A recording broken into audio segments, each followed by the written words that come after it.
السلام علیکم ورحمۃ اللہ۔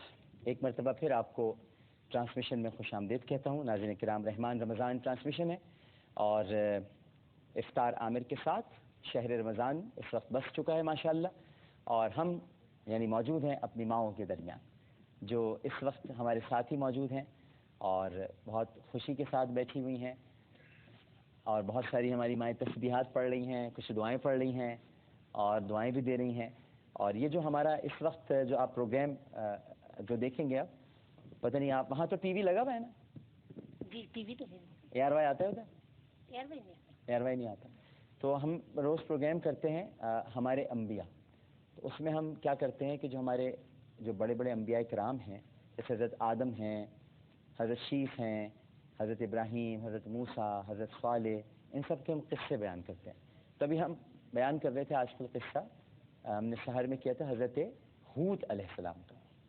حضرت ہود ایک نبی ہیں، ان کا میں واقعہ بیان کر رہا ہوں، اور تھوڑا سا آپ بھی اس میں سنیں، تھوڑا مزہ بھی آئے گا، اور آپ کو پتہ چلے گا کہ اس دور میں بھی کتنے کتنے ظالم لوگ ہوتے تھے۔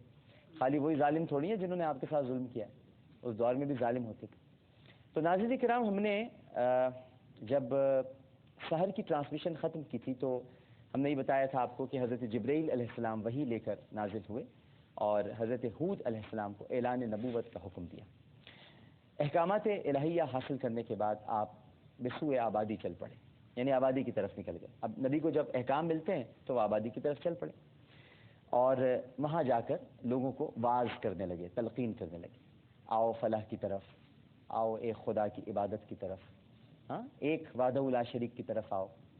ایک ہے نا خدا وحدہ لا شریک، اور اسی کی ہمیں ہاں ایک ہے نا، ہاں ایک ہے، ماشاءاللہ ایک ہے، اور اللہ کی عبادت کرنا بڑا ضروری ہے، اس لیے کہ ہمیں پیدا ہی اس کی عبادت کے لیے کیا گیا۔ اچھا، اور ہم کیسے کریں گے اس کی عبادت؟ ہم اس کی عبادت نماز پڑھ کے کریں گے۔ تو آپ میں سے پہلے یہ بتائیے ماشاءاللہ نماز کون کون پڑھتا ہے؟ ہاتھ اٹھائیں بھائی۔ ارے واہ واہ واہ، ماشاءاللہ ماشاءاللہ ماشاءاللہ۔ نماز جو ہے وہ جنت کی کنجی ہے، نماز برائیوں سے روکتی ہے۔ اور پتہ ہے جب دل ٹوٹ جاتے ہیں نا، آپ لوگوں کے تو دل ٹوٹے ہوئے ہیں اور اپنوں نے چھوڑ دیا، جن کے ساتھ بڑی محبت کی، پیار کیا، تو پتہ ہے کس کو کس چیز سے اطمینان ملتا ہے؟ نماز ہے نا؟ ملتا ہے نہیں ملتا؟ بتائیے ذرا۔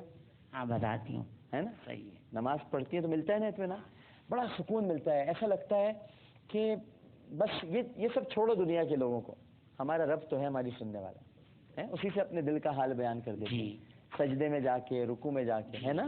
جی اچھا لگتا ہے۔ اچھا، اور جو نماز نہیں پڑھتی ہیں آج مجھ سے وعدہ کریں اپنے بیٹے سے کہ اب نماز پڑھیں گی۔ ہاں نہیں، جو نہیں پڑھتی وہ وعدہ کریں۔ کون کون نہیں پڑھتا بھائی؟ ہاں پڑھتی ہوں۔ سب پڑھتے ہیں؟ جی چلیں، سب کو نماز پڑھنی چاہیے۔ اچھا، ماشاءاللہ ماشاءاللہ۔ اچھا بھائی، تو وہ حضرت ہود علیہ السلام نکلے بھائی آبادی کی طرف۔ اب ان کے زمانے میں ایک بادشاہ تھا، بڑا ظالم بادشاہ تھا، اس کا نام تھا شداد۔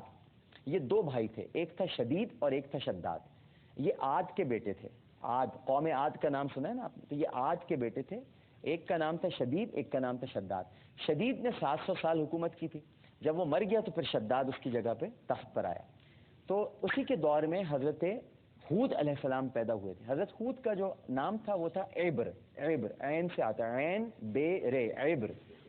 عبر کا مطلب ہوتا ہے ماہر۔ وہ دیکھیں مور، مورے اندر چلا گیا۔ ارے بھائی کوئی مور کو تو باہر نکالو، ہاں آ جائے کوئی ذرا مور کو باہر نکال۔ اچھا، تو جب وہ آبادی کی طرف گئے تو وہاں ایک شخص کو سزائے موت ہونے والی تھی۔ انہوں نے دیکھا کہ ایک شخص کو شداد کے سپاہیوں نے پکڑا ہوا ہے اور بس وہ اس کا سر قلم کرنے ہی والے ہیں، ٹھیک ہے؟ تو انہوں نے پوچھا اس کو کیوں سزائے موت ہونے والی ہے بھائی، کیا کر دیا اس نے؟ تو لوگوں نے کہا کہ اس نے شداد کا حکم ماننے سے انکار کر دیا ہے۔ میں نے کہا شداد کا حکم ماننے سے انکار کر دیا؟ شداد کون ہوتا ہے؟ حکم تو اللہ کا مانا جاتا ہے، شداد کی کیا اوقات، شداد کی کیا حیثیت؟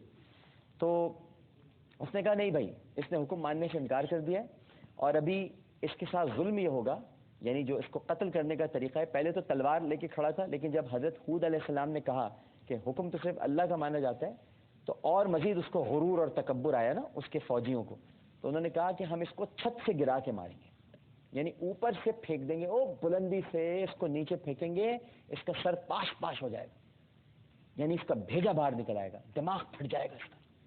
یہ کیا اس کے ساتھ، کیسا ظالم تھا نا, بہت ظالم. ہے نا, کتنا ظلم کیا.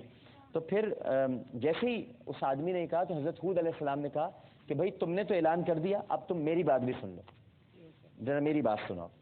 تو انہوں نے کہا بتائیے آپ کیا بات کہنا چاہتے ہیں. اچھا میں نے آپ کو کہا تھا نا ان کا نام ایبر تھا, ایبر, حضرت ہود علیہ السلام کا. ایبر کا مطلب ہوتا ہے ماہر.